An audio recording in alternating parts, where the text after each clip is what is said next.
जय हिंद दोस्तों, कैसे हैं आप सब लोग। आशा करते हैं आप अच्छे होंगे और अपने लक्ष्य को प्राप्त करने में प्रयासरत होंगे। तो इस चैनल के माध्यम से हम यहाँ वर्ल्ड हिस्ट्री कर रहे हैं और वर्ल्ड हिस्ट्री में हमारा जो आज टॉपिक चल रहा है वो है पुनर्जागरण। पुनर्जागरण का जो हम प्रभाव किन किन क्षेत्रों में पड़ा, ठीक है, तो उसके बारे में हम यहाँ बात कर रहे हैं। और हमने भी साहित्य के क्षेत्र में, चित्रकला के क्षेत्र में, मूर्तिकला के क्षेत्र में, विज्ञान के क्षेत्र में पुनर्जागरण का क्या प्रभाव पड़ा ये देखा। तो नेक्स्ट आज जो हमारी क्लास है, वैसे तो छोटी सी क्लास ये रहेगी क्योंकि जो मेन जो टॉपिक थे और सबसे ज्यादा जिन क्षेत्रों में प्रभाव पड़ना था वो तो हमने कर लिए हैं, ठीक है। तो आज हम देखेंगे एक तो संगीत के क्षेत्र में, दूसरा हम स्थापत्य कला के क्षेत्र में, ठीक है। तो सबसे पहले हम स्थापत्य कला के क्षेत्र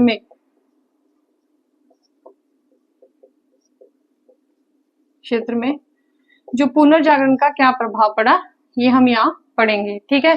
स्थापत्य कला के क्षेत्र में ये थी कि पहले जो थी वो शैली चलती थी जंगली शैली, जिसको हम गोथिक शैली कहते हैं। उसके बाद बैरिक शैली, ये बोरिक, कहीं कहीं बोरिक भी लिखा था बुक्स में, उस शैली का प्रभाव पड़ा, ठीक है। तो बैरिक जो शैली थी या बोरिक जो शैली थी वो किसने दी थी? स्थापत्य कला के क्षेत्र में वो दी थी ब्रुनेलस्की, ठीक है। इनको स्थापत्य कला का जनक भी कहते हैं, ठीक है। ब्रुनेलस्की, इनको क्या कहते हैं? स्थापत्य कला का जनक,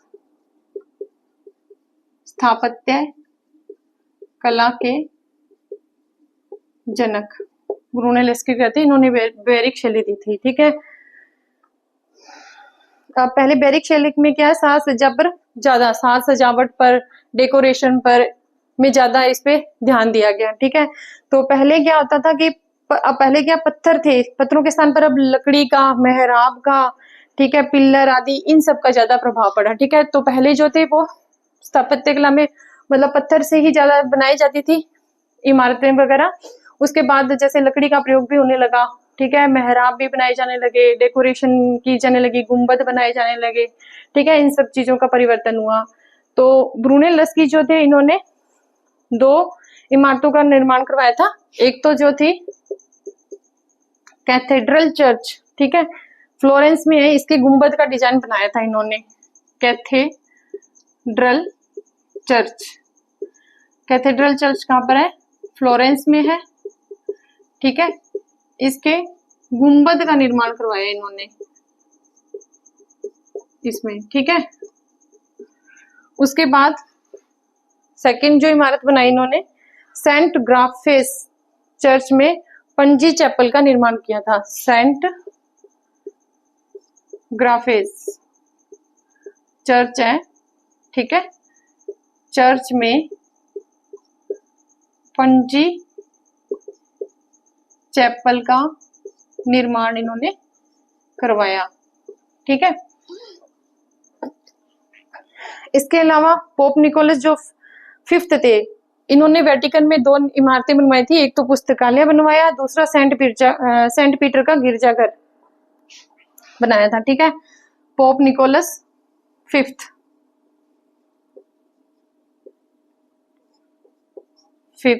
ठीक है।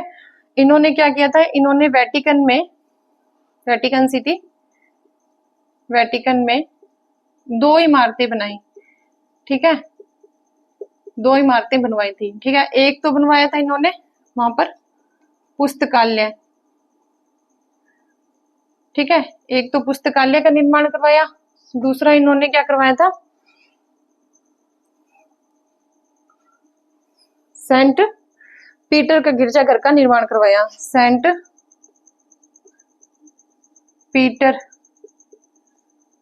गिरजाघर का निर्माण, ठीक है, ये इन्होंने करवाया। तो स्थापत्य कला के क्षेत्र में ज्यादा कोई लंबा चौड़ा काम हुआ नहीं, ठीक है।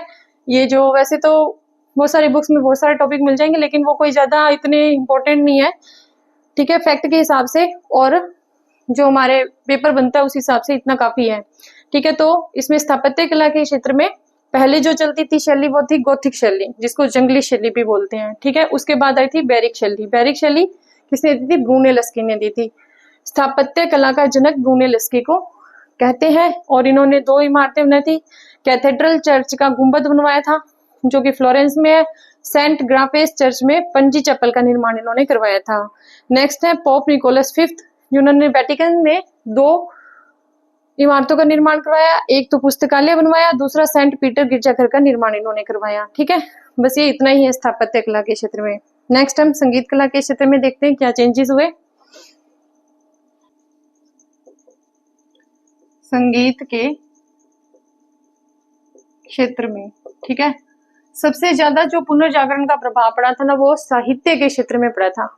उसके बाद कला के क्षेत्र में, और कला के क्षेत्र में भी चित्रकला पर। और सबसे जो कम प्रभाव पड़ा था वो था संगीत के क्षेत्र में। ठीक है, तो संगीत के क्षेत्र में क्या हुआ कि नवीन शैलियां, ठीक है, नवीन शैलियों का जन्म हुआ। नवीन शैलियां कौन कौन सी आई? एक तो ऑर्केस्ट्रा आई, ऑर्केस्ट्रा, ठीक है। दूसरी आई ऑर्केस्ट्रा, हैप्सिकार्ड, ओरेट्रिया, ओपेरा, हैप्सिकार्ड, ठीक है, ओपेरा, और 4th नंबर है ओरेट्रिया। ओरेट्रिया, ठीक है। इसके अलावा जो था हैप्सिकार्ड, जो रिबिक वाद्य यंत्र था, वायलिन, रिबिक जो वाद्य यंत्र था ना, रिबिक वाद्य यंत्र, वो था वायलिन, ठीक है। और हैप्सिकार्ड,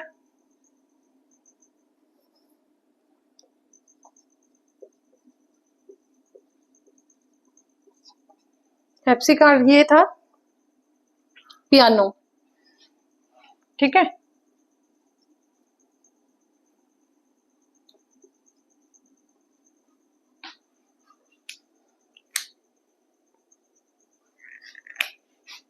ये था पियानो, ठीक है, हैप्सिकार्ड। और इस जो काल में जो फेमस जो थे संगीतकार जो थे वो थे मिस्किन,